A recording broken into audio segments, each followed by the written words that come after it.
Good morning from Aimi Analytics. We are a consulting firm that monitors the integration of artificial intelligence into militaries worldwide. We are committed to helping ensure that AI military integration occurs in an ethical and responsible manner.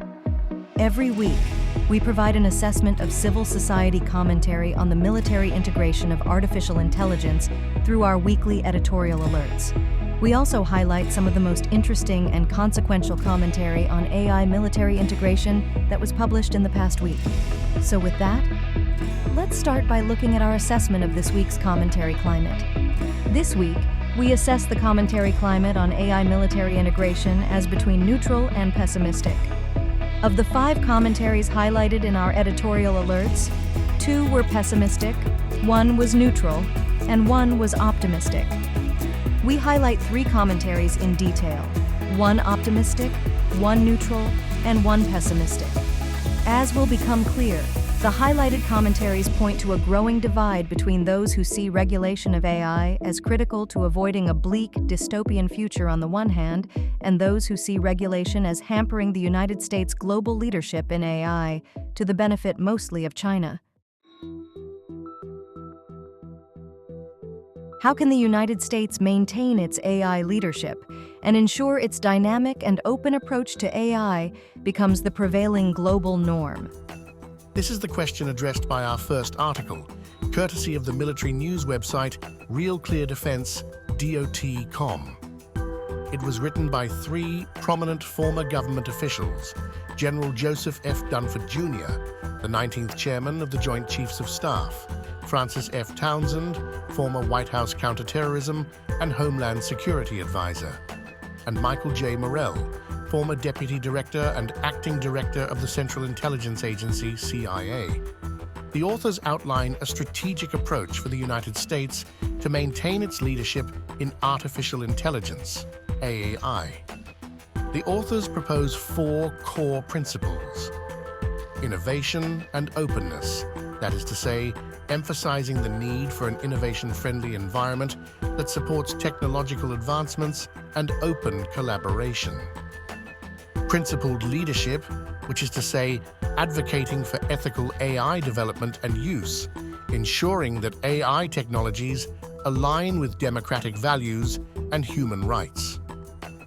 Strategic public-private collaborations, which entails highlighting the importance of partnerships between government, industry, and academia to drive AI progress and address national security challenges. And balanced global engagement, by which they mean encouraging active participation in global AI governance and cooperation with allies to set international standards and prevent misuse. The article stresses that these principles are crucial for the US to effectively compete with China and other nations in the AI domain, ensuring both technological superiority and ethical integrity. Although this article is not strictly about AI military integration, it is written through a lens of national security and, as such, has military implications. How will artificial intelligence change the way future wars are conducted? This is the question addressed by our second article, courtesy of Bloomberg News. The article was written by Hal Brands, a Bloomberg opinion columnist, and the Henry Kissinger Distinguished Professor at Johns Hopkins University's School of Advanced International Studies. Brands is also a senior fellow at the American Enterprise Institute, the co-author of Danger Zone: The Coming Conflict with China, and a member of the State Department's Foreign Affairs Policy Board. According to the author, the effects of AI will ultimately hinge on the decisions leaders and nations make. Still, he notes, we need to wrestle with 6 deeper questions about international affairs in the age of AI. The 6 questions are as follows. 1. Will AI make war uncontrollable? 2. Will AI help autocracies like China control the world? 3. Will AI favor the best or the rest? 4. Will AI fracture or fortify coalitions? 5. Will AI tame or inflame great power rivalry?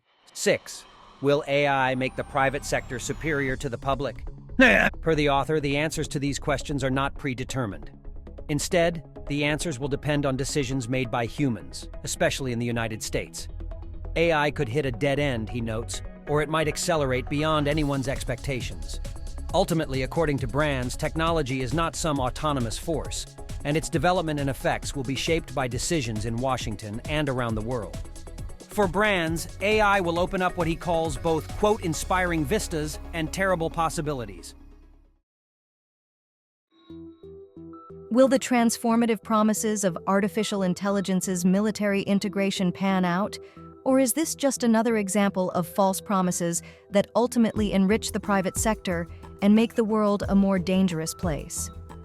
This is the question addressed by our third commentary, which is a video courtesy of the Quincy Institute for Responsible Statecraft, a United States think tank associated with the quote-unquote Restrainer School of American Foreign Policy. The video was made by Steve McMaster, Cody Akavi, and Blaise Malley. It prominently features William Hartung, a senior fellow at the Quincy Institute. The video focuses its broader criticism on the Replicator Initiative, which is a U.S. military program that aims to develop and field thousands of autonomous systems at scale within the next 24 months. The program is intended to help the U.S. counter China's advantage in mass, where it will have more ships, more missiles, and more forces. The Replicator Initiative is being sold as a way to make warfare more humane, but the video and Hartung specifically are skeptical of this claim. They argue that AI is already being used to increase the number of targets that can be hit in a given amount of time, and that the Replicator Initiative is likely to lead to more tension and instability. Hartung draws a link between the Replicator Initiative and technologies of the past that were supposed to end war as we know it: nuclear weapons, electronic warfare, and the so-called revolution in military affairs. But ultimately, Hartung argues, these alleged transformative technologies were defeated by low-tech measures in Vietnam and Iraq. Hartung notes that the Replicator Initiative has got different benefits for different parts of the arms industry, and in particular, new entrants into the defense industrial complex from Silicon Valley who seek to push some of the traditional large players to the side. But in fact, Hartung notes, the Pentagon will solve the problem by funding both new and traditional arms manufacturers.